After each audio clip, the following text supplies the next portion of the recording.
अस्सलाम वालेकुम my dear students. I hope आप सब ठीक ठाक होंगे। आज हम बात करेंगे इवैल्यूएशन ऑफ क्रूड ड्रग्स। ये आपकी फार्माकोग्नोसी का चैप्टर नंबर 4 है। मैंने अभी तक आपको चैप्टर नंबर 3 इसलिए नहीं करवाया क्योंकि उसके अंदर डेफिनेशंस हैं और डेफिनेशंस को क्योंकि आपने एज सच याद करना होता है। सो आप कोशिश करें कि उन तमाम डेफिनेशंस को आप अपनी बुक से तैयार करें। अगर आपसे नहीं होता तो मुझे बताइएगा, मैं कोशिश करूँगी कि उसको हम फर्दर मज़ीद शॉर्ट जो है वो कर सकें। इसके साथ साथ इस वीडियो के डिस्क्रिप्शन में आपको तमाम जो फार्माकोग्नोसी के जितने चैप्टर्स हमने अब तक किए हैं, जिसमें चैप्टर नंबर 1 आता है introduction of pharmacognosy, chapter number 2 आता है classification of crude drugs, chapter number 4 आता है इवैल्यूएशन ऑफ क्रूड ड्रग्स। इसके अलावा enzymes, hyper sensitivity, chromatography, extraction और पॉइजनस प्लांट, इन तमाम की जो PDF है वो आपको इकट्ठी एक साथ इस वीडियो के डिस्क्रिप्शन में शेयर कर दी जाएगी। आप उस लिंक पे क्लिक करके इन तमाम नोट्स को डाउनलोड कर सकते हैं। बात करते हैं what is evaluation of the crude drugs. लफ्ज़ इवैल्यूएशन का मतलब होता है जांच पड़ताल करना या तहकीक करना, किसी भी चीज़ को जांचना। तो क्रूड ड्रग्स की जांच पड़ताल करने के अमल को हम इवैल्यूएशन कहते हैं। अब जो क्रूड ड्रग्स हैं इसको हमने लास्ट 2 लेक्चर्स में बहुत डिटेल में पढ़ा है कि क्रूड ड्रग्स हमारी वो दवाइयाँ होती हैं या वो मेडिसिन्स होती हैं जिनको हम नेचुरली तौर पर पौधे से निकालते हैं और ये अनरिफाइंड फॉर्म में होती हैं, अनप्रिपेयर्ड फॉर्म में होती हैं, नाखालिस शक्ल में होती हैं, इसलिए हम इनको क्रूड ड्रग्स कहते हैं। सो इवैल्यूएशन से क्या मुराद है? इवैल्यूएशन का जो टॉपिक है ये आपकी जो कॉपी है प्रैक्टिकल नोटबुक, उसके हवाले से भी बहुत इंपॉर्टेंट है। आपसे प्रैक्टिकल में जो मुख्तलिफ प्लांट्स हैं उनको इवैल्यूएट करवाया जाता है। आपके सामने मुख्तलिफ पौधे जो हैं उनको रखा जाता है और आपसे पूछा जाता है कि इसको बताएं कि ये कौन सा पौधा है, और आप उसको आइडेंटिफाई करके बताते हैं कि ये सैना है या ये जो है वो कैप्सिकम है या ये जो है वो कैरावे है। आपने उसको आइडेंटिफाई करना होता है, उसको हम इवैल्यूएशन कहते हैं। सो इवैल्यूएशन का मतलब होता है ड्रग्स को आइडेंटिफाई करना, कि ड्रग्स को आइडेंटिफाई करना या ड्रग्स को पहचानना कि ये कौन सी दवाई है, इसकी क्वालिटी क्या है और इसकी प्योरिटी क्या है। इन तमाम चीज़ों को जब हम चेक करते हैं तो इसको हम इवैल्यूएशन कहते हैं। इवैल्यूएशन के बहुत सारे तरीके होते हैं, आप मुख्तलिफ दवाइयों को मुख्तलिफ तरीक़ों से इवैल्यूएट कर सकते हैं।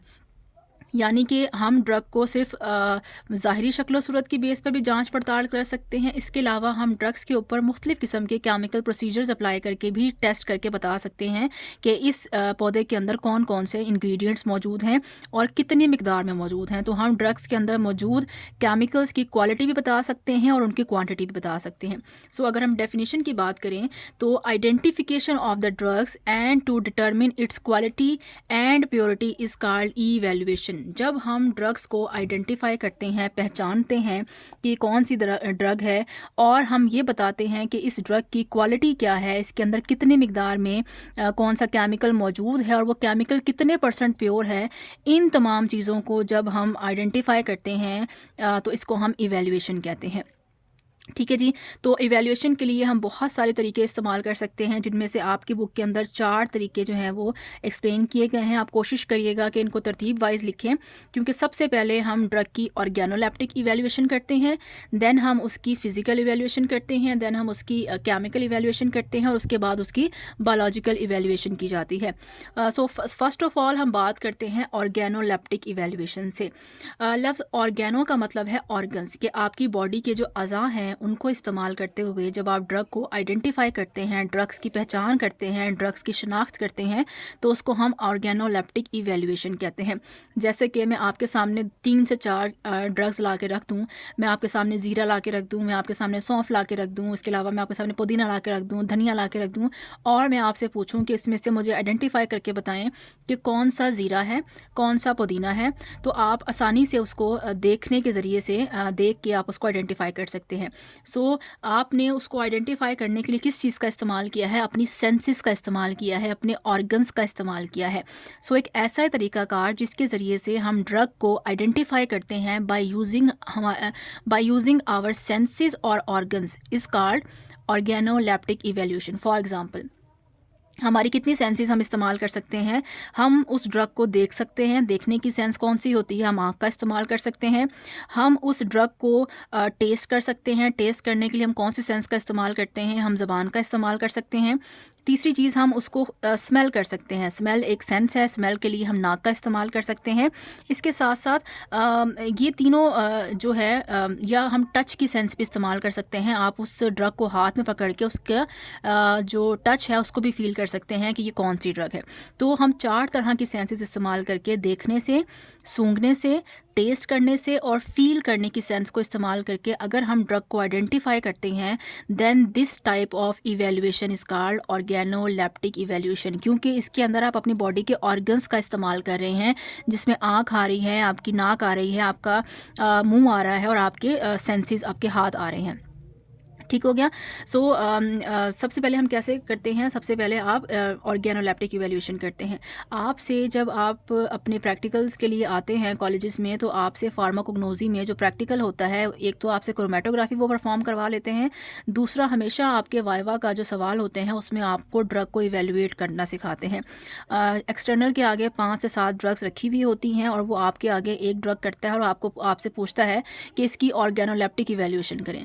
अब आपने क्या करना होता है, उस ड्रग को गौर से देखना होता है और उसके पत्तों को देखना होता है। आप सूंघ सकते हैं, उसको टेस्ट कर सकते हैं, उसको फील कर सकते हैं और फिर आप बताएंगे कि इस ड्रग का नाम ये है।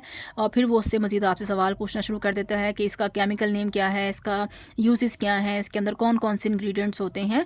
सो उस टाइम वाइवा में जो आप इवैल्यूएशन कर रहे होते हैं उसको हम ऑर्गेनोलेप्टिक इवैल्यूएशन कहते हैं। ये किसी भी तरीक़ाकार की सबसे पहला स्टेप होता है। जब आप उसको आइडेंटिफाई कर लेंगे कि ये कौन सी ड्रग है, किस पौधे से हासिल की जाती है, देन हम उसके ऊपर फर्दर इवैल्यूएशन करते हैं। फिर हम उसके ऊपर physical evaluation, chemical evaluation, biological evaluation करते हैं। अगर आपने ऑर्गेनोलेप्टिक इवैल्यूएशन ही ठीक नहीं की तो फिर आप आगे वाली जो मेथड्स हैं उनको परफॉर्म नहीं कर सकते। So evaluation of the crude drugs by using the organ senses is called organoleptic evaluation. By this method, इस मेथड के ज़रिए से हम ड्रग की शेप बता सकते हैं क्योंकि हमें नज़र आ रही होगी, हम उसका टेस्ट बता सकते हैं क्योंकि हम ज़बान का इस्तेमाल कर सकते हैं, हम ऑर्डर, उसकी खुशबू बता सकते हैं कि अच्छी स्मेल है, फाउल स्मेल है, और ड्रग का कलर चेक कर सकते हैं अपनी आँखों के ज़रिए से। तो अगर आप ड्रग की ये तमाम प्रॉपर्टीज़ चेक कर रहे हैं तो इसको हम क्या कहते हैं, ऑर्गेनोलेप्टिक इवैल्यूएशन कहते हैं। फॉर एग्ज़ाम्पल, आपके पास आपके सामने एक ड्रग रखी जाए, ड्रग का नाम होगा सेना। सेना के हम क्या इस्तेमाल करते हैं, सेना के हम पत्ते इस्तेमाल करते हैं। तो आप पत्तों को देख के आइडेंटिफाई कर सकते हैं कि ये सेना के पत्ते हैं। इस तरह से आपके पास अगर किसी भी पौधे की बार्क रख दी जाए, बार्क क्या होती है, छाल, पौधे का जो तना होता है उस तने के ऊपर एक बारीक बारीक सी लकड़ी की तह होती है जिसको हम खींचे तो वो आसानी से अलग भी हो जाती है, उसको हम बार्क कहते हैं। बार्क के तौर पर भी आपके पास वाइवा में ड्रग रखी हुई होती है तो उसका क्या नाम होता है, सिनकोना। इस पौधे की हम छाल इस्तेमाल करते हैं। इसके अलावा आप टेस्ट करके भी बता सकते हैं कि अगर आप टेस्ट करें और आपको टेस्ट जो है वो पंजेंट फील हो रहा हो, यानी कि चुभने वाला टेस्ट फील हो रहा हो, तो इसका मतलब है या तो वो जिंजर है यानी कि अदरक है, या वो मिर्च हो सकती है, कैप्सिकम मीन मिर्च हो सकती है। स्वीट टेस्ट, अगर आपको टेस्ट करने से अगर आप टेस्ट करें और आपको टेस्ट करने से ड्रग का जो फ्लेवर है वो मीठा फील हो रहा हो, तो इसका मतलब है कि वो ग्लिसराइजा हो सकती है, यानी कि मुलट्ठी हो सकती है जो कि गले के लिए इस्तेमाल की जाती है, या फिर वो शहद हो सकता है। तो हम शक्ल के ज़रिए से भी ड्रग को आइडेंटिफाई कर सकते हैं, या उसके टेस्ट के ज़रिए से भी हम आइडेंटिफाई कर सकते हैं, या हम उसकी स्मेल के ज़रिए से भी आइडेंटिफाई कर सकते हैं। इस तमाम तरीक़ेकार को हम कहते हैं ऑर्गेनोलेप्टिक इवैल्यूएशन। उसके बाद आपकी बुक के अंदर एक डेफिनेशन लिखी हुई है, that is called stomatal number. Stomatal number भी हमारे पास ऑर्गेनोलेप्टिक इवैल्यूएशन के अंदर आता है, क्योंकि किसी भी पौधे के ऊपर अगर हमने स्टोमेटा को देखना हो तो उसके लिए हमें आँखों का इस्तेमाल करना पड़ता है, और आँख क्योंकि हमारा ऑर्गन है, हमारी सेंस है, इसलिए हम इसको ऑर्गेनोलेप्टिक इवैल्यूएशन के अंदर रखते हैं। फॉर एग्ज़ाम्पल, आपने कभी कोई पत्ता देखा हो, लीफ देखा हो, तो लीफ के ऊपर ना आप अगर उसको माइक्रोस्कोप में रखेंगे तो लीफ के ऊपर आपको इस तरह के छोटे छोटे गोल गोल सुराख नज़र आते हैं या सर्कल नज़र आते हैं, इनको हम स्टोमेटा कहते हैं। एक लीफ के ऊपर ये थाउजेंड्स की तादाद में सुराख होते हैं या होल होते हैं, इनको हम स्टोमेटा कहते हैं। अब इन स्टोमेटा का काम क्या होता है, स्टोमेटा का काम ये होता है कि पौधे का और एटमॉस्फेयर का आपस में गैसेस एक्सचेंज कराते हैं, कि पौधे और एटमॉस्फेयर आपस में जो गैसेस का एक्सचेंज करते हैं, ऑक्सीजन और कार्बन डाइऑक्साइड का जो एक्सचेंज होता है, कि पौधे हमारे लिए ऑक्सीजन रिलीज़ करते हैं और हवा से कार्बन डाइऑक्साइड जज्ब करते हैं, तो वो कैसे जज्ब करते हैं, वो स्टोमेटा के ज़रिए से जज्ब करते हैं। इसके अलावा पौधों में एक और प्रोसेस भी होता है फोटोसिंथेसिस का, जिससे वो खुराक तैयार करते हैं, तो उसमें भी किसी हद तक स्टोमेटा जो है वो इसकी हेल्प आउट करते हैं। तो अगर हमें किसी भी पत्ते के ऊपर से स्टोमेटा को काउंट करना हो तो भी हमें क्या इस्तेमाल करना पड़ेगा, अपनी आँखों का इस्तेमाल करना पड़ेगा और अपनी आँखों को माइक्रोस्कोप में रख के हमें उसको ऑब्ज़र्व करना पड़ेगा कि किस पौधे के अंदर कितने स्टोमेटा या सुराख मौजूद हैं। इस चीज़ को हम कहते हैं स्टोमेटल नंबर और ये एमसीक्यू में बहुत ज़्यादा पूछा जाता है। इसको आपने याद कैसे करना है, नंबर ऑफ स्टोमेटा, कितनी तादाद में स्टोमेटा मौजूद हैं, divided by millimetre square of epidermis. Epidermis क्या होती है, सबसे ऊपर वाली जो लेयर होती है पौधे की या किसी भी चीज़ की, जो आउटर मोस्ट लेयर होती है उसको हम एपिडर्मस कहते हैं। पौधे की एपिडर्मस के 1 मिलीमीटर स्क्वायर हिस्से पर कितनी तादाद में स्टोमेटा मौजूद हैं उसको हम कहेंगे स्टोमेटल नंबर। फॉर एग्जांपल मैं आपसे कहती हूँ कि पौधे का इतना हिस्सा अलग कर लिया है मैंने, ये 1 मिलीमीटर क्यूब हिस्सा है या 1 मिलीमीटर स्क्वायर हिस्सा है, ठीक है। 1 मिली, इसको मैं कह रही हूँ कि ये पौधे का 1 मिलीमीटर स्क्वायर मैंने हिस्सा अलग कर लिया है। इस हिस्से को मैं माइक्रोस्कोप में रखूँगी और अगर मैं इस हिस्से के अंदर स्टोमेटा की तादाद को फाइंड करना चाहती हूँ तो इस चीज़ को मैं क्या कहूँगी, स्टोमेटल नंबर। सपोज़ करें यहाँ पे 1000 स्टोमेटा मौजूद हैं तो मैं कहूँगी कि 1 millimetre square of epidermis of leaf के अंदर कितने स्टोमेटा मौजूद हैं, 1000 स्टोमेटा मौजूद हैं। आपने इक्वेशन में ये याद रखना है या आपने एमसीक्यू में याद रखना है, यूनिट क्या होगा, मिलीमीटर स्क्वायर। और डर्मस या एपिडर्मस दोनों यूज़ हो सकती हैं। तो एपिडर्मस का एमसीक्यू आ सकता है आपसे, मिलीमीटर स्क्वायर का एमसीक्यू आ सकता है। तो आपने इसको इस हवाले से अच्छे से इस डेफिनेशन को तैयार करना है। देन हमारे पास आता है व्हाट इज़ फिज़िकल इवैल्यूएशन। जब आप ऑर्गेनोलेप्टिक इवैल्यूएशन कर लेते हैं, आपको आइडेंटिफाई हो गया कि जो पौधा है ये कौन सा पौधा है, ये सेना है या ये ग्लिसराइजा है या ये जिंजर है या ये सौंफ है, कौन सा पौधा है। उसके बाद हम उसके कुछ फ़िज़िकल टेस्ट करते हैं। फ़िज़िकल टेस्ट में क्या होता है, फ़िज़िकल टेस्ट में या फ़िज़िकल इवैल्यूएशन में इंक्लूड करते हैं, क्या इंक्लूड होता है इसमें, हम चेक करते हैं elasticity, viscosity, melting and boiling points of the crude drug. तो जब भी आप फिज़िकल इवैल्यूएशन करेंगे तो उसके लिए हमें किसी ना किसी किस्म की कोई टेक्निक्स अप्लाई करनी पड़ेगी, कोई मशीन अप्लाई करनी पड़ेगी या कोई ऑपरेटस यूज़ करना पड़ेगा। जबकि ऑर्गेनोलेप्टिक इवैल्यूएशन में कोई मशीन, कोई ऑपरेटस हमें इस्तेमाल नहीं करना पड़ता, बट फिज़िकल इवैल्यूएशन के लिए हमें कोई ना कोई ऑपरेटस, कोई ना कोई मशीन का इस्तेमाल ज़रूर करना पड़ेगा। इसके ज़रिए से हम क्या फ़ाइंड कर सकते हैं, हम ये चेक कर सकते हैं कि जो पौधा है या जो ड्रग है इसके अंदर कितनी इलास्टिसिटी मौजूद है, खिंचने की सलाहियत कितनी है, विस्कोसिटी, ये कितना गाढ़ा है, ठीक है, थिक है। इसके अलावा इस ड्रग का मेल्टिंग पॉइंट कितना है, ये ड्रग कितने टेम्परेचर पे जाके पिघलेगी और किस टेम्परेचर पे जाके ये ड्रग जो है बॉयल हो सकती है।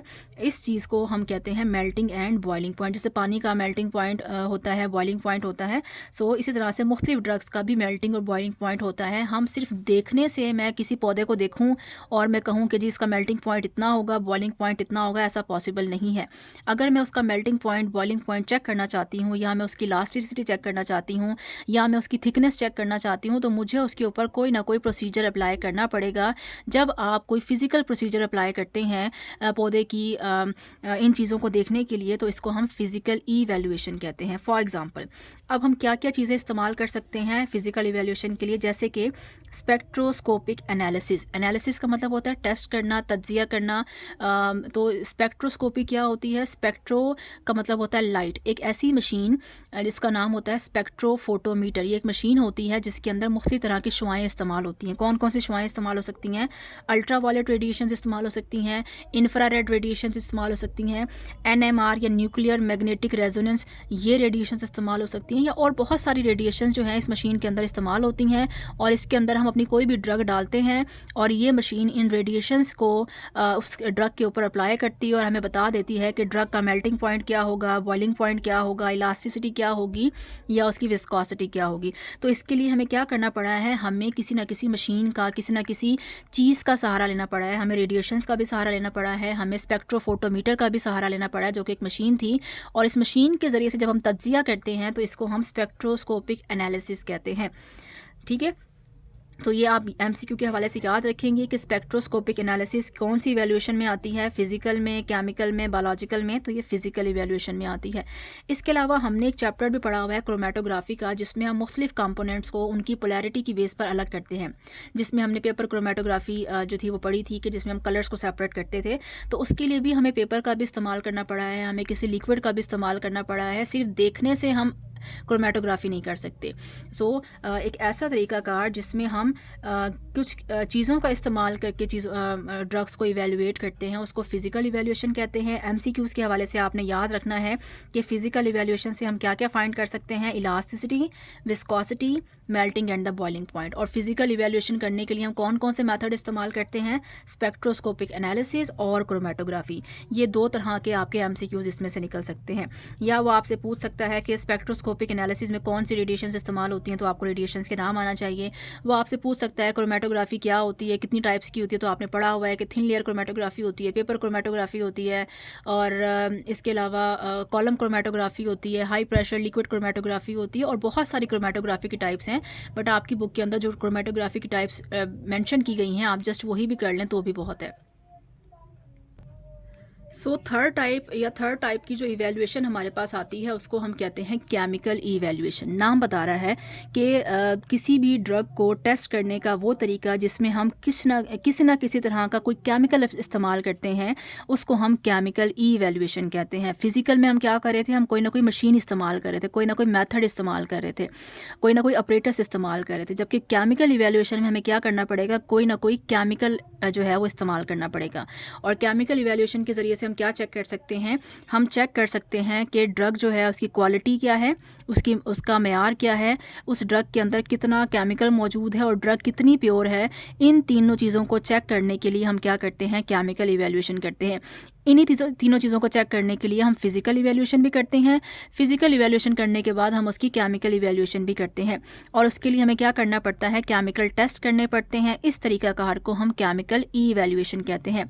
फॉर एग्ज़ाम्पल, आपको पता ही होना चाहिए कि हम कौन कौन से केमिकल टेस्ट जो है वो ड्रग के ऊपर परफॉर्म कर सकते हैं। जैसा कि हम टाइट्रेशन कर सकते हैं। टाइट्रेशन एक केमिकल मेथड है जिसमें हम मुख्तलिफ केमिकल्स डालते हैं पौधे के ऊपर या ड्रग के ऊपर, और उसके अंदर से मौजूद अपनी मर्ज़ी की चीज़ों को अलग कर सकते हैं। फिर आता है एस्टर वैल्यू। एस्टर जो है ये लिपिड्स को शो करता है। एस्टर वैल्यू हम फाइंड करते हैं लिपिड्स के लिए। फिर आता है स्पोनिफिकेशन वैल्यू। स्पोनिफिकेशन का मतलब होता है झाग बनाने वाले। कुछ केमिकल्स ऐसे होते हैं जिनके अंदर झाग बनाने की सलाहियत होती है, तो उनको टेस्ट करने के लिए हम स्पोनिफिकेशन वैल्यू उनकी फाइंड करते हैं कि वो कितना झाग बना सकते हैं। जैसे कि साबुन है, सर्फ है, जो सर्फ की क्वालिटी है, हम अच्छा सर्फ उसको कंसीडर करते हैं जो ज़्यादा झाग बना सकता है। अच्छा शैम्पू या अच्छा सोप हम उसे कंसीडर कर सकते हैं जो कि ज़्यादा झाग बनाता है। तो इस तरह की जो प्रोडक्ट हैं, क्योंकि इनके अंदर भी केमिकल्स इस्तेमाल हो रहे होते हैं, तो इस तरह के जो ड्रग्स हैं या केमिकल्स हैं, क्योंकि कुछ मेडिकेटेड सॉप्स भी होते हैं, कुछ मेडिकेटेड शैम्पूज़ भी होते हैं जिनके अंदर ड्रग्स इस्तेमाल हो रही होती हैं। फिर हम ये चेक करना चाहते हैं कि ये जो शैम्पू है या ये जो सोप है कितने झाग बनाता है, तो उसके लिए जो हम उसके ऊपर टेस्ट करेंगे उसको हम आम आँख से देख के नहीं बता सकते कि ये शैम्पू कितने झाग बनाता होगा या ये सोप कितने झाग बनाता होगा। उसके लिए हमें उसकी या तो फिज़िकल टेस्टिंग करनी पड़ेगी या हमें उसकी केमिकल टेस्टिंग करनी पड़ेगी। तो इस तरह की केमिकल टेस्टिंग को हम स्पोनिफिकेशन वैल्यू कहते हैं। इसके लिए हमें किसी ना किसी केमिकल को इसके अंदर मज़ीद डालना पड़ेगा। इसके साथ साथ हमारे पास जो भी ड्रग है हम उसकी एसिड वैल्यू भी फाइंड कर सकते हैं। हम ये चेक कर सकते हैं कि इसके अंदर कितनी मिकदार में तेज़ाबियत मौजूद है, तो उसके लिए हमें एसिड वैल्यू जो है वो फाइंड करनी पड़ती है। जैसा कि these test are perform to check the quality and quantity of glycoside. इन तमाम टेस्ट को हम कहाँ इस्तेमाल करते हैं, ग्लाइकोसाइड्स को चेक करने के लिए, alkaloids, volatile oil, fixed oil, इन तमाम जो चीज़ें हैं इनकी क्वालिटी को, क्वांटिटी को और प्योरिटी को चेक करने के लिए हम केमिकल टेस्टिंग कर सकते हैं। सो आपके पास इसमें से MCQs में सिर्फ ये आपके MCQs आ सकते हैं कि वो आपसे कोई भी नाम दे के पूछेगा कि जो स्पोनिफिकेशन वैल्यू है ये किस मेथड में आती है इवेल्यूएशन के, फिजिकल में, केमिकल में, तो आपको पता होना चाहिए कि ये केमिकल में आती है। टाइट्रेशन जो है वो किस मेथड ऑफ इवेल्यूएशन में आती है, तो ये भी केमिकल में आती है। क्रोमेटोग्राफी किस में आती है, क्रोमेटोग्राफी हमारी फिजिकल इवेल्यूएशन में आती है। ऑर्गन्स के ज़रिए से चीज़ों को इवेल्यूएट करना किसके अंदर आता है, सेंस के ज़रिए से चीज़ों को इवेल्यूएट करना किसके अंदर आता है, तो वो हमारी ऑर्गेनोलेप्टिक इवेल्यूएशन के अंदर आता है। और लास्ट जो स्टेप होता है जब आप ड्रग की organoleptic evaluation, physical evaluation, chemical evaluation कर लेते हैं, तो जो आखिरी स्टेप बचता है उसको हम कहते हैं बायोलॉजिकल इवेल्यूएशन। अब आपकी जो ड्रग है वो मुकम्मल तौर पर आप उसको जांच पड़ताल कर चुके हैं। अब फाइनल टेस्टिंग जो है वो हम